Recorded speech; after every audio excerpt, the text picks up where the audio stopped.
Dr. Tam, you might be on mute right now. We can't hear you. Thank you. Bonjour à toutes et à tous. There is concern that the increase in more transmissible variants is threatening our progress before vaccines can bring full benefits. To date, over 922,000 cases of COVID-19, including over 22,500 deaths, have been reported across Canada. Over the past week, there has been an 8% increase in daily cases, with an average of almost 3,300 new cases daily. Declines in lagging indicators of COVID-19 severity are also showing signs of leveling off or increasing slightly. On average, over the past week, 31 deaths were reported daily, and close to 2,060 people with COVID-19 being treated in our hospitals each day, including over 560 in critical care. To date, about 4,500 variants of concern cases have been reported across Canada, with the B117 variant accounting for over 90% of these to date. In some parts of Canada, variants of concern now represent a high proportion of cases, and the number of outbreaks involving these variants are increasing. Things will get easier if we keep COVID activity at manageable levels as vaccines continue to roll out over the coming weeks. At this point, Team Variant has the ability to take off fast. This is a crucial moment. If we don't slow down the spread of the variants, Team Vaccine is at risk of falling behind. But if we can hold on and give it that last push by keeping up with personal protective measures and limiting our contacts to the extent possible, we will clear the path for Team Vaccine to cross the finish line. There are encouraging developments with each new day. The rates of COVID are dropping in elders 80 years of age or older, with a downward trend in long-term care home outbreaks. Each week, a new high is being set for the number of COVID-19 vaccine doses administered, with over 670,000 doses of COVID-19 vaccines administered this past week alone, and more than 3.5 million doses administered to date across Canada. There have been recent reports in Europe of blood clots following vaccination with the AstraZeneca vaccine. Health Canada has been working closely with international regulators to gather and assess the available information, and has determined that the AstraZeneca vaccine has not been associated with an increase in the overall risk of blood clots. Rare adverse events are expected to be detected when vaccines are given to millions of people. They must always be taken seriously and investigated thoroughly. It is possible that the vaccine may be associated with very rare but serious cases of blood clots associated with low level of platelets, which merit further analysis. Health Canada will continue to work with international regulators and review data and evidence as it becomes available, including as it pertains to these rare events. Overall, the benefits of the AstraZeneca COVID-19 vaccine in protecting Canadians from COVID-19 continue to outweigh the risks. Ensuring that all vaccines authorized for use in Canada are safe is a priority for health authorities across Canada, who continue to monitor, investigate, and report through countrywide vaccine safety surveillance systems. To date, there have been no safety signals of concern detected following vaccinations in Canada. As these vaccines work to protect more and more Canadians, let's play our part by staying strong and helping each other, following public health advice, keep up with individual practices, and prepare to take your place in the queue when the time comes for you to be vaccinated. Thank you. Bonjour à toutes et à tous. Il y a des préoccupations que l'augmentation des cas de variants plus transmissibles ne freine nos progrès avant que nous puissions profiter pleinement de l'avantage de la vaccination. Jusqu'à présent, plus To date, plus de over 922 000 cas de 922,000 COVID-19, cases dont of plus de COVID-19, 22 500 including over décès, ont été signalés 22,500 au deaths, Canada. have been La reported dernière across semaine, Canada. nous avons constaté une Over the past augmentation du week, nombre de there has cas been an quotidiens 8% de increase in daily 8%, cases, soit près de with an 3 300 average nouveaux of cas par almost jour en moyenne. 3,300 new La cases baisse du nombre daily. des indices de gravité tardive de la Declines in lagging COVID-19 indicators montre of également COVID-19 des signes de severity are stabilisation also showing ou de signs of légères leveling off augmentations. or La increasing dernière slightly. semaine, 31 décès On ont été average, over the signalés en past moyenne week, par jour et 31 près de deaths were reported 2060 daily, personnes atteintes de and la close to COVID-19 ont 2,060 été people traitées with dans nos hôpitaux COVID-19 chaque are jour, being treated in dont our plus de hospitals each day, 560 étaient aux soins including over intensifs. 560 Jusqu'à in critical présent, care. environ To 4500 date, cas de variants about préoccupants ont été 4,500 variant of signalés au concern Canada. cases Le variant have been reported across B117 Canada, with the représentant à ce jour plus B117 de variant accounting for over 90% de ces cas. 90% of those Dans to date. certaines régions du pays, les variants In some parts of préoccupants Canada, représentent variants of désormais concern now une represent a proportion high élevée des proportion of cas et cases, le nombre d'éclosions and the de number cas of portant ces outbreaks variants involving these augmente. variants is increasing. La situation sera plus facile si nous Things maintenons will la get easier transmission if de we la keep COVID COVID-19 à activity des at niveaux manageable gérables levels à as mesure que les vaccines continue campagnes de to roll out vaccination over the coming continueront weeks. de se dérouler dans les prochaines semaines. À ce stade, At this l'équipe des point, variants a la Team Variant capacité has de the prendre ability les to take départs off fast. rapidement.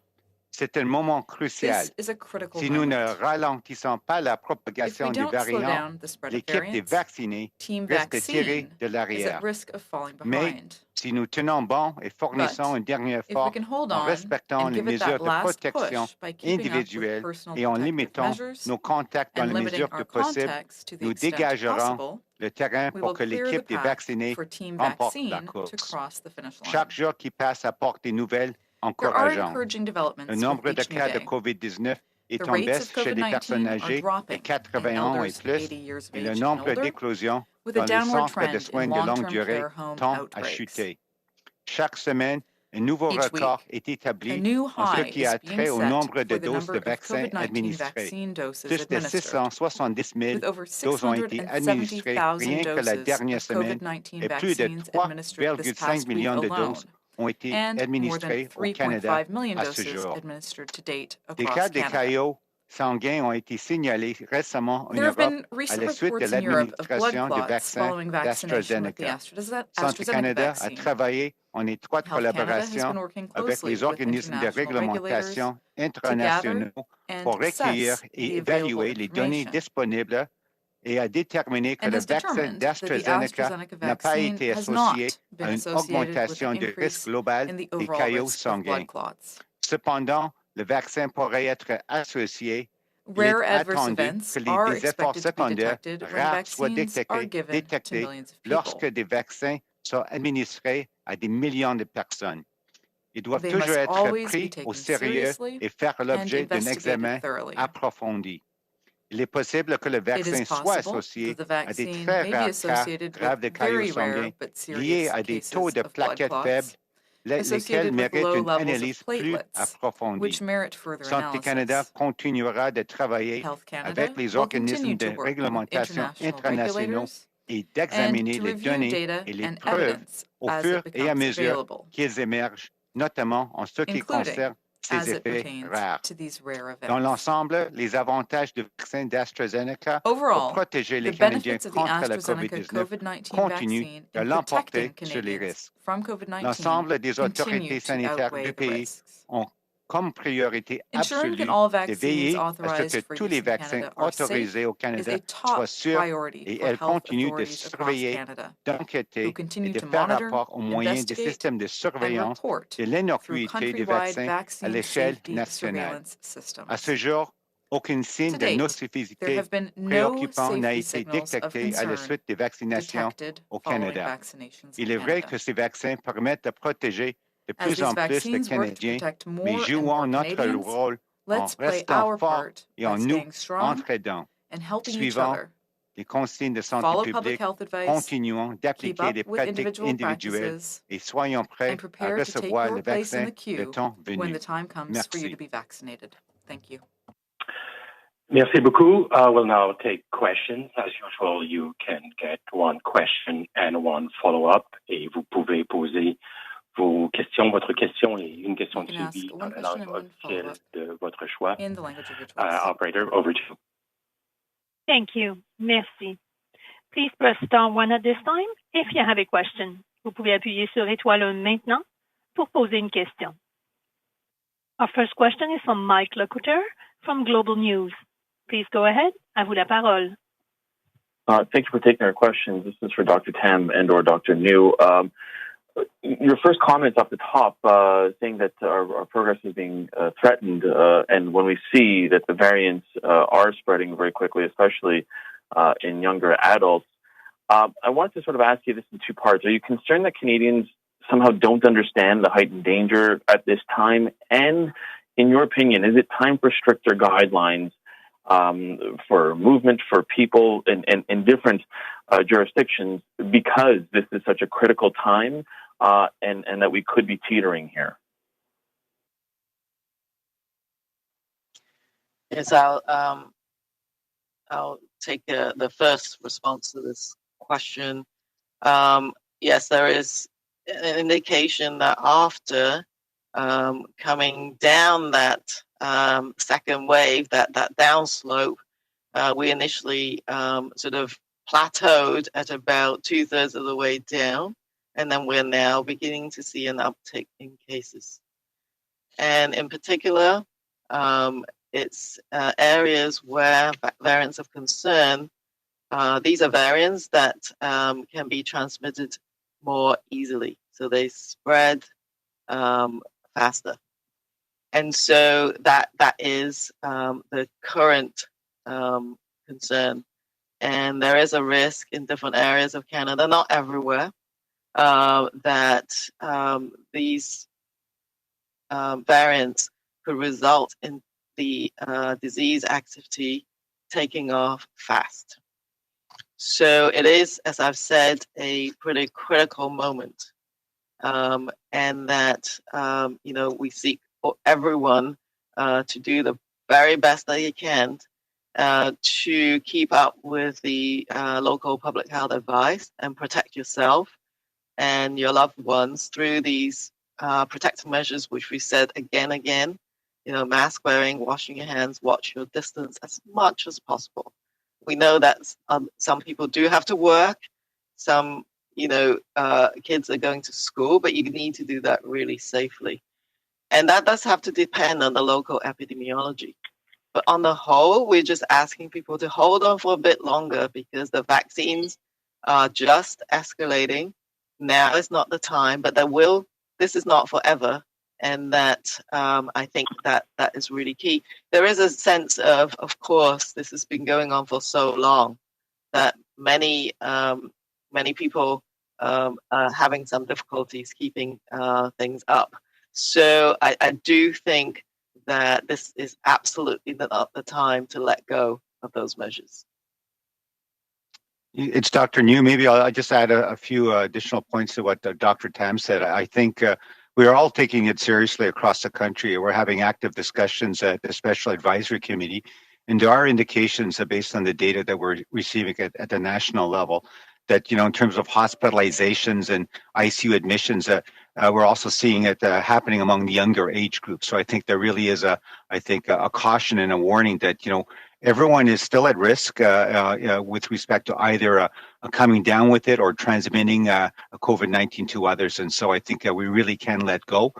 Just speaking personally here in the Ottawa area, where Dr. Tam and myself listened to what Dr. Vera Etches, our local medical officer of health, is saying. And because of the situation in Ottawa, getting worse, it looks like, I guess, stricter measures will be put in place. And so, as we've said, it depends on local epidemiology, but I think public health authorities across the country are taking it seriously. And yes, if there needs to be stricter measures put in place, I think they're prepared to do that. Thank you.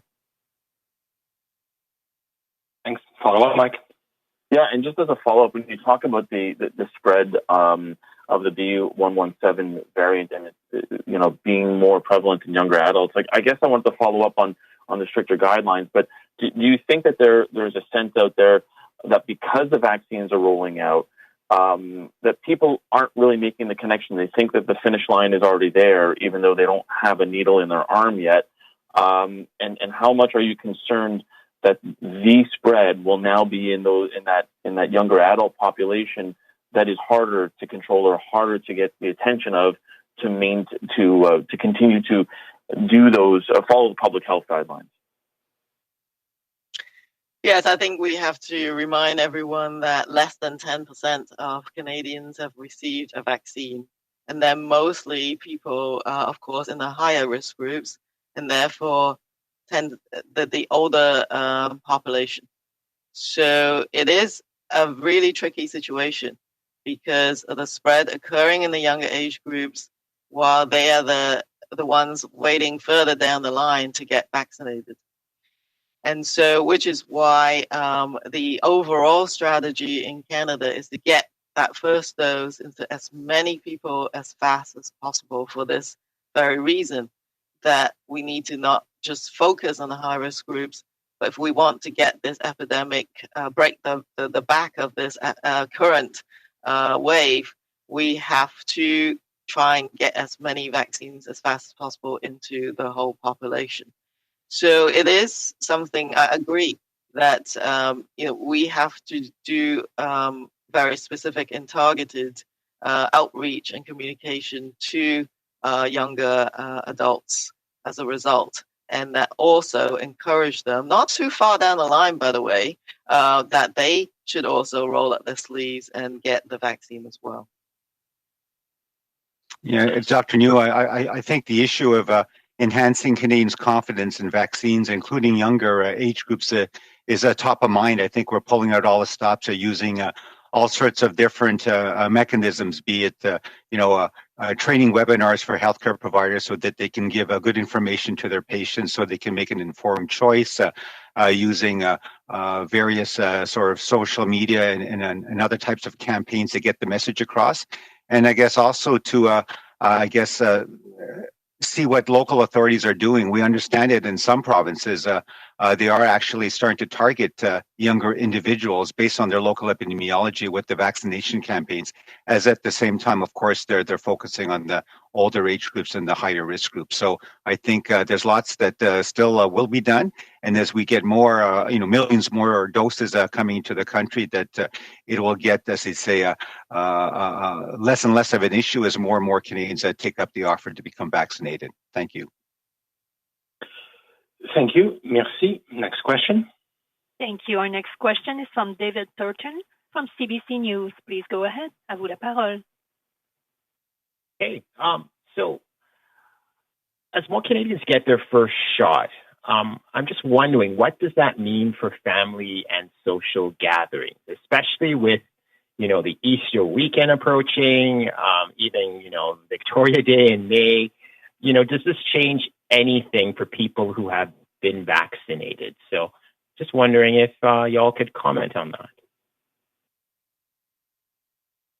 Yes, well, Easter is just around the corner, and as I've said, that the epidemic may be resurging in different areas of the country. So this is not the time to have big gatherings. The vaccine is not 100% protective, and we don't actually know, whether protected people could transmit the virus. That being said, together with the chief medical officers, we are looking at how do we adjust public health guidance as more people become vaccinated, and trying to get everyone vaccinated with that first dose as fast as possible increases our chances as another layer of that protection and to our defenses, if you like, on top of everything else that's doing, so it becomes easier for society to reopen and resume some of those activities. So I think all I can say is that things will get better if people do roll up their sleeves. The other, but one of the first areas I think medical authorities across Canada will first look at is the long-term care homes, and whether, of course, our seniors, having been in relative isolation for so long, That's really key to see what can be done in those settings to allow more social interactions and how to protect the people, visitors coming in, and the healthcare workers. If we need to get the rates of vaccinations up in those who look after this population so that they can begin to have more of that social activity or connection. And so I think we will be watching, the progress, not just in vaccine uptake, but in the actual disease transmission or epidemiology in the community, because ultimately is that will drive how much interaction we can have. I think we will be going back to say when the weather is good, just get outside.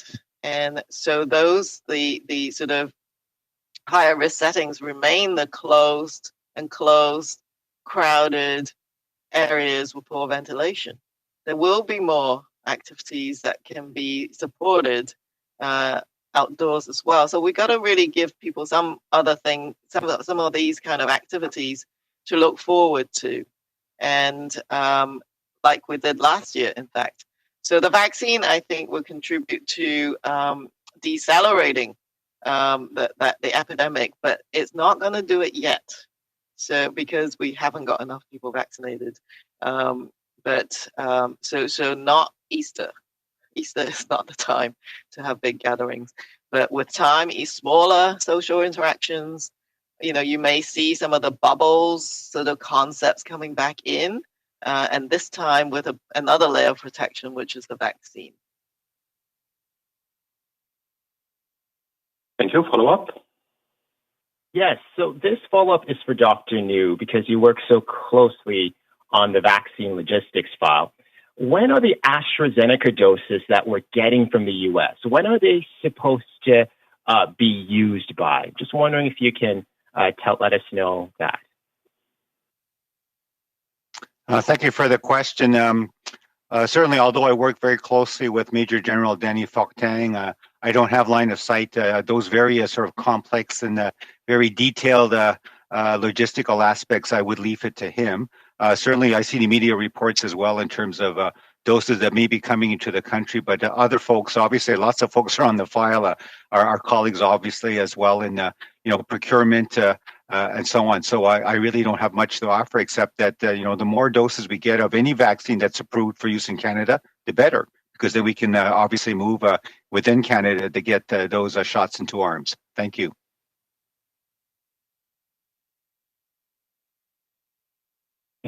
Thank you. Merci. Once again, please press star 1 at this time if you have a question. De nouveau, n'hésitez pas à appuyer sur étoile 1 maintenant pour toute question ou commentaire.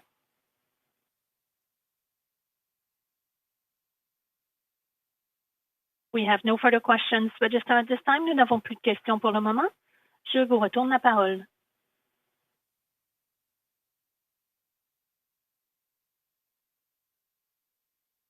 Alors, pardon, nous avons une question de David Turton de CBC News. À vous la parole. Please go ahead. Please go ahead.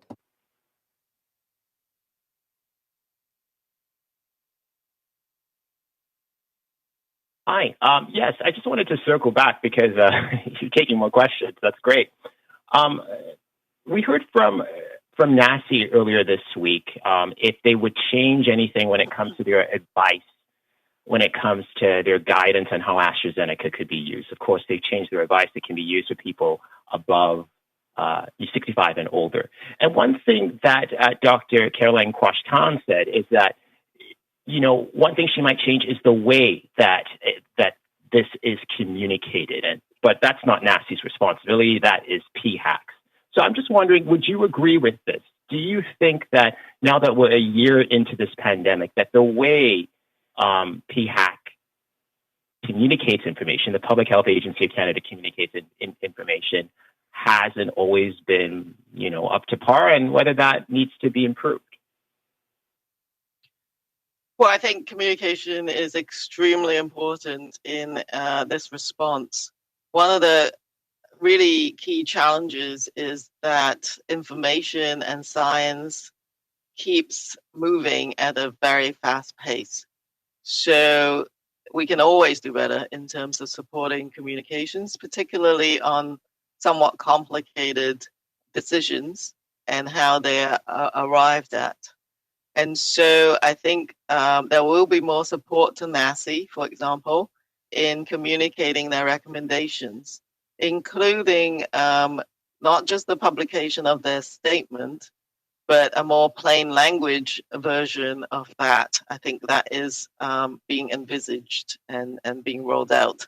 And so, and providing more technical briefing as a sort of regular occurrence, so that anytime those recommendations are put out, it's not just, well, what are the recommendations, but helping the public understand what led to the recommendations in the end.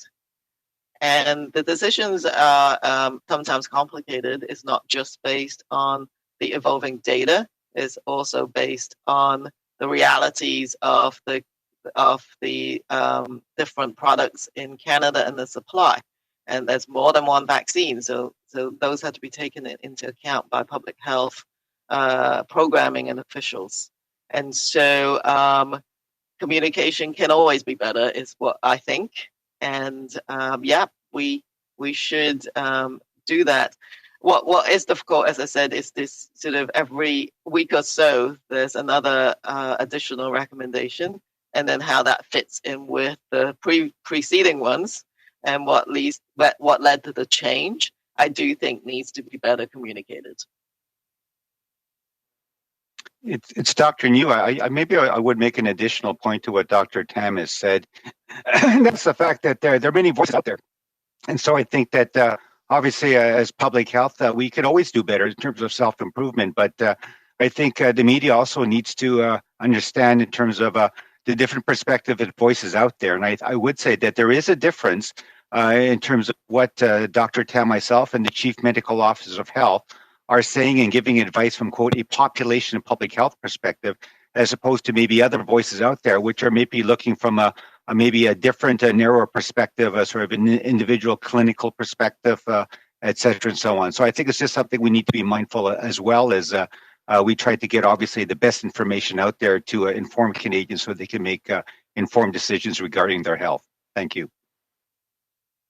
Follow up? Yes. I feel like I've won the lottery getting to ask all these questions. So this is my final question. The European Medicines Agency has said that AstraZeneca is safe to use, but it can't rule out a link to a small number of rare blood clots that were reported on the continent. And patients should be on the lookout for warning signs and that kind of thing. So I just want to know that, is there any messaging, we talked about communication just now, that you want to give to Canadians, again, even if you have to repeat it? Yes. So I'm going to start, and we have our Health Canada colleague, Dr. Vaccination, who may want to provide any additional information that he has because Health Canada has been the one linking up very closely to the investigations in Europe and the European Medicine Agency. So I do think that from a general communication perspective, it is really important to advise the public on what to expect. And first of all, we need to make sure everyone knows that mild and moderate side effects after a vaccine is to be expected. So the pain at the injection site, maybe fever, general tiredness, and muscle aches can occur and are often are not infrequent, in fact, but they do resolve in 2 to 3 days.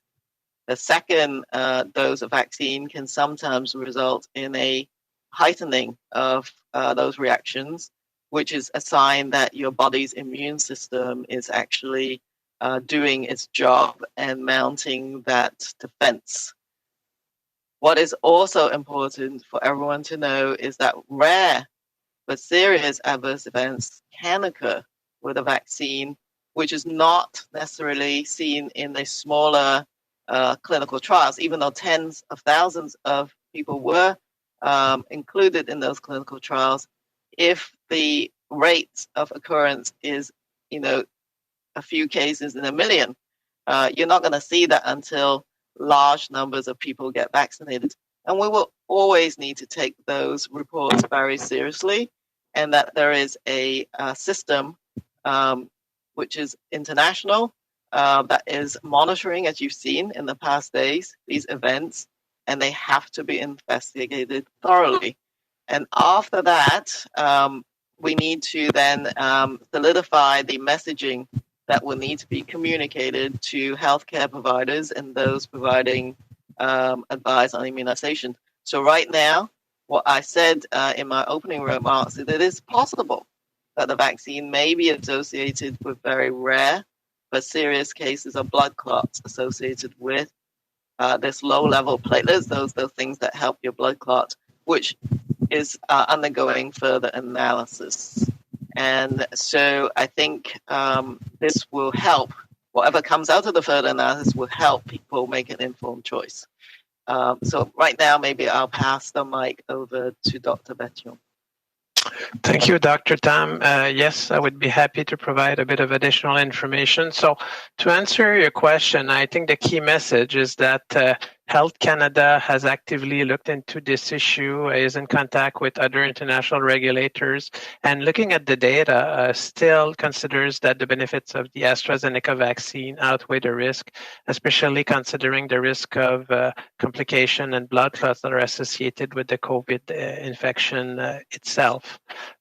There is, when you look at the data around these very rare types of blood clots associated with low platelets, the information that was provided by the European Medicines Association is that there were 25 cases over 20 million people vaccinated with the AstraZeneca vaccine. So as Dr. Tam mentioned, these adverse events are extremely rare.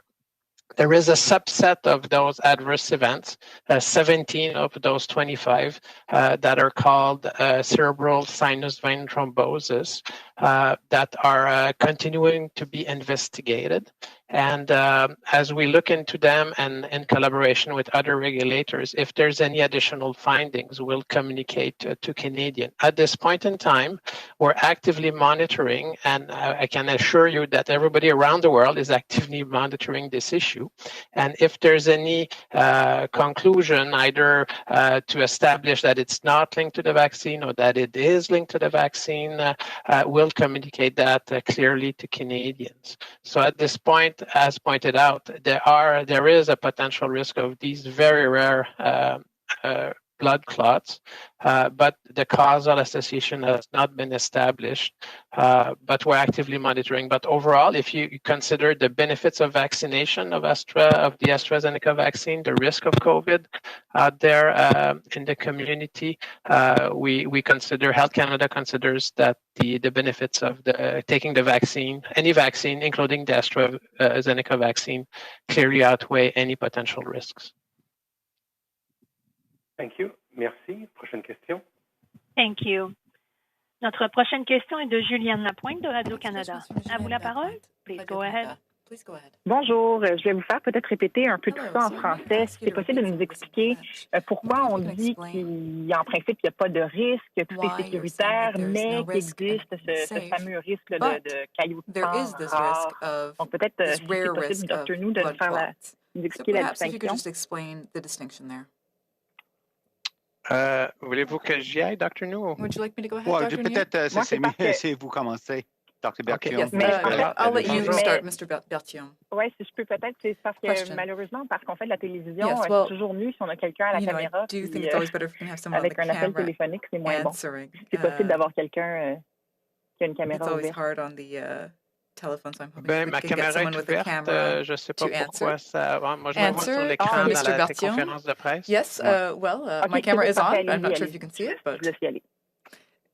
D'accord. Donc, la question, c'était dans le fond, qu'est-ce qu'il y en est de ce risque-là d'effets indésirables, d'effets, des cas rapportés d'effets rares avec certains types de caillots sanguins et des taux de plaquettes basses. Alors, Santé Canada a émis hier soir tard un communiqué qui expliquait clairement que il y a eu des cas rapportés dans d'autres juridictions de certains effets indésirables très rares, qui sont des cas de caillots sanguins associés à des niveaux bas de plaquettes. Les cas qui ont été rapportés, selon l'information qu'on peut trouver, par exemple, qui a été publié par l'Agence de du Royaume-Uni sur les médicaments, c'est qu'on parle de 25 cas rapportés de ces effets indésirables rares sur 20 millions de doses administrées du vaccin d'AstraZeneca. Quand on regarde ces 25 cas-là, il y en a 17 là-dedans qui sont d'un sous-type un peu plus spécifique, qu'on appelle, dans le fond, c'est une thrombose du sinus veineux, c'est une sorte de veine qui est au niveau du cérébral. Puis donc, 17 cas rapportés sur 20 millions de doses. Donc, mais c'est un peu plus haut, possiblement, qu'est-ce qui pourrait être anticipé, parce que c'est un effet, c'est un syndrome qui peut survenir de façon spontanée dans la population en général. Fait que ça peut être rapporté en association avec le vaccin, ça peut survenir aussi. Donc, l'analyse des cas semble suggérer qu'il pourrait, en fait, qu'il n'y a pas eu de lien démontré entre ces cas-là et le vaccin, mais on continue à investiguer ces cas-là. Ce que je peux vous dire, c'est que globalement, initialement, il y avait comme des inquiétudes par rapport au taux des effets secondaires thromboemboliques avec le vaccin d'AstraZeneca, alors le taux global. Alors ça, quand ça a été analysé par Santé Canada, par l'Agence européenne, par l'Agence du Royaume-Uni, la conclusion, c'est qu'il n'y a pas d'indication que le taux global de caillots ou d'effets thromboemboliques est plus élevé avec le vaccin d'AstraZeneca que ce qu'on attendrait de façon générale. Donc, il n'y a pas de lien établi. Cependant, le sous-type de cas dont je vous parle, donc les cas de thrombose du sinus veineux cérébral, ces cas-là continuent à être investigués. On parle là, je veux le rappeler, de cas qui sont extrêmement rares. Alors, 17 cas sur 20 millions de doses administrées quand on regarde l'ensemble des données. En Europe, si on exclut les données de la Grande-Bretagne, le taux pourrait être un petit peu plus élevé. Suite à l'analyse de toutes ces données-là, puis Santé Canada est en collaboration et en communication étroite avec et l'Agence du Royaume-Uni et l'Agence européenne. Les deux agences ont réitéré le fait que ces cas-là continuent d'être investigués. Sur la base des données actuelles, il n'y a pas d'évidence de lien causal entre le vaccin et ces cas-là, puis que globalement, les bénéfices du vaccin d'AstraZeneca continuent de l'emporter sur les risques reliés au vaccin et surtout quand on considère le risque d'acquérir la COVID-19 en communauté avec les risques de complications et aussi le risque de d'effets thromboemboliques qui eux-mêmes sont augmentés par la maladie de la COVID-19. And COVID-19 itself can cause an increased risk of blood clots. Clearly, the benefits outweigh the risks. Oui, peut-être aussi vous entendre sur donc le conseil que vous avez à donner aux Canadiens en prévision du congé de Pâques. Qu'est-ce qu'on doit faire maintenant, surtout à l'arrivée du beau temps? Doing. Monsieur Dr. New, je peux répondre à cette question. Comme Dr. Tam a déjà constaté, ce n'est pas le temps maintenant de lâcher ou d'avoir l'assouplissement des mesures de santé publique trop rapidement. On voit aussi peut-être même une légère augmentation des cas, d'incidence des cas dans certaines régions du pays. Et je pense que c'est très important maintenant de continuer avec des bonnes mesures de santé publique éprouvées pendant que les programmes de vaccination continuent de se dérouler. Je pense à certains moments avec le beau temps, et c'est sûr, on encourage toutes les personnes de profiter d'aller dehors parce que c'est sûr qu'avec l'expérience, on a vu que le risque d'être infectés avec le virus et diminuer avec les personnes qui sont dehors, dans les espaces clos, achalandés, avec aussi pas la bonne ventilation, toujours c'est un risque plus augmenté. Donc, on attend le beau temps pour être dehors, mais à part de ça, pour le parc, je pense que c'est pas une bonne idée d'avoir les regroupements de personnes, beaucoup de personnes ensemble. Easter weekend, I don't think it's a good idea. Merci. Prochaine question. Next question. Thank you. Next question. Merci. Our next question is from Melissa Couteau from the Canadian Press. Please go ahead. À vous la parole. Hi, doctors. I'm just wondering for clarification on the issue of possible blood clots. Is it just the AstraZeneca vaccine that's being looked at, or are any of the other vaccines being investigated for possible links? Thank you for the question. This is Dr. Bertram from Health Canada. So at this point, there's no information suggesting that there's a higher risk of these very rare adverse blood clots with the other vaccines that have been that are being administered in Canada. Follow-up? Yes, sorry. So we're kind of nearing that 10% mark of Canadians who've received at least one dose of the COVID vaccine. What does that, reaching that kind of milestone mean in terms of actually limiting spread of the virus?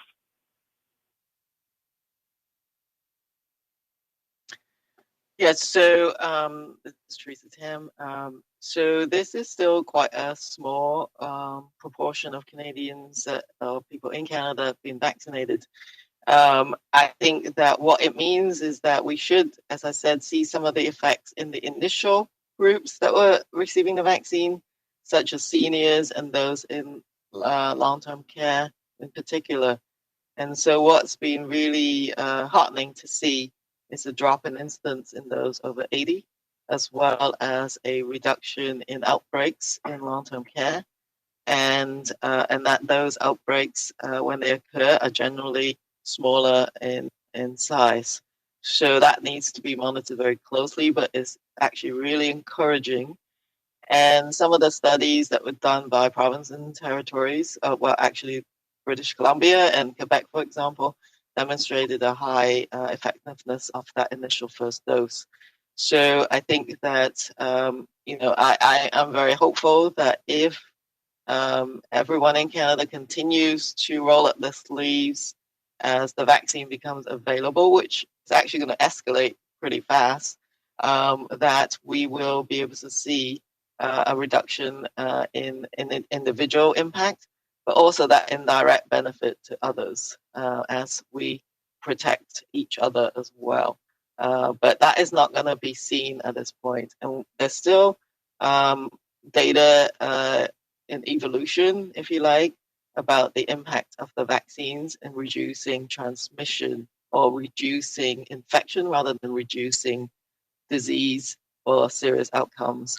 But we expect those to become more available soon. Some of the vaccines, including, for example, the Moderna vaccine, has shown in some preliminary information a reduction in transmission or a reduction in asymptomatic infection, for example, when people swabbed the vaccinees' noses compared to the placebo, for example. So I expect some of those studies to come out as time goes on. Which is right now is that vaccine is a very important layer of protection, but it is only but one layer of protection, and that we need to keep up with the other layers of protection until the vaccine layer of protection is much more reinforced. Thank you. On a le temps pour une dernière question. Time for one last question. We have time for one more question and follow-up.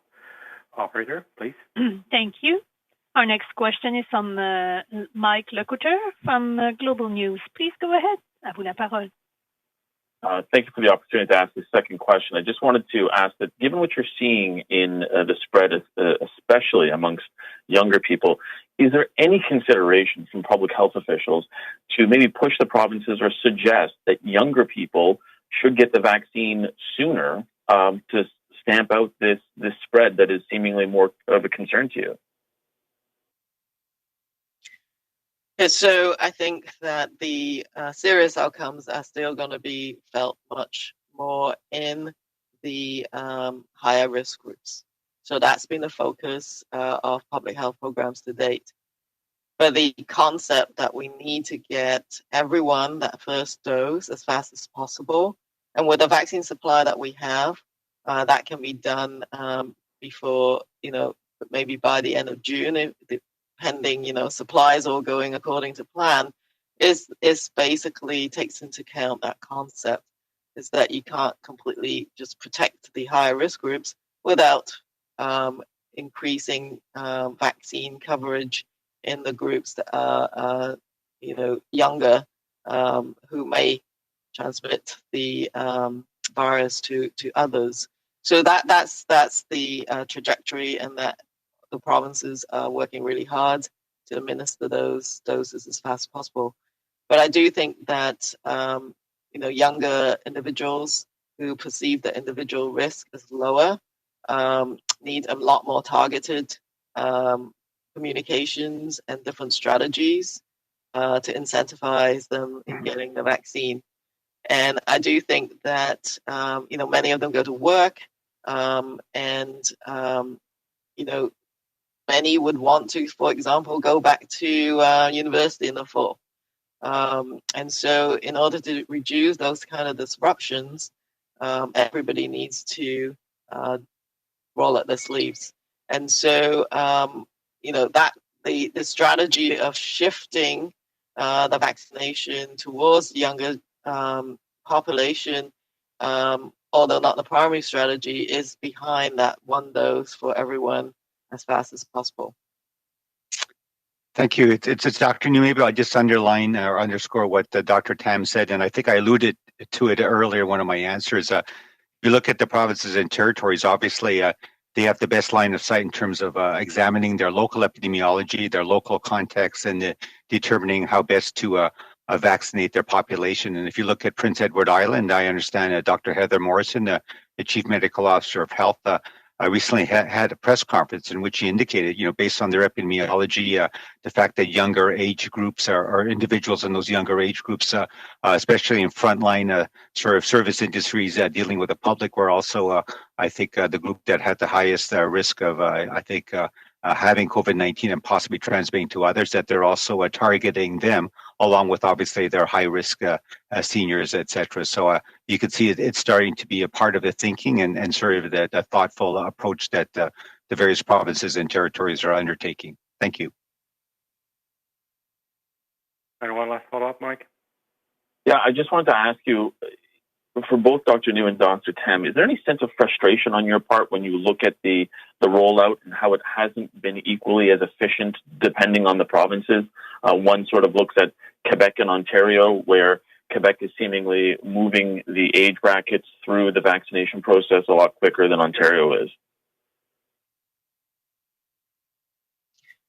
Well, I think the rollout of the vaccine program is absolutely a provincial and local responsibility. It is complicated, so I think one does have to be a bit patient, and as things get more, moves along more, as the vaccine program moves along more, I would certainly want to see that that acceleration continues, because there's going to be a lot more vaccines coming in the coming weeks, like over 1 million doses in the next several weeks. And that, that's when I think we will see that escalation occur. But it is complicated because, the initial Pfizer and also to a certain extent the Moderna vaccine has significant logistical issues. Some of that because of the sort of freezer requirements. But some of that has been, those requirements have been reduced. And also with vaccines that might be easier to handle and administer, yes, it's easier to use them, but they need to set up a whole other set of channels to deliver them. given that opportunity. So I think what you'll be seeing is that provinces are going to be leveraging pharmacies and other venues that they haven't done before. So I think, we need to give them a bit of a chance to set it all up. But for sure, I'd like to see that escalation in vaccines, and that there's not too much vaccines that's been delivered that's hanging around. But I think we will see.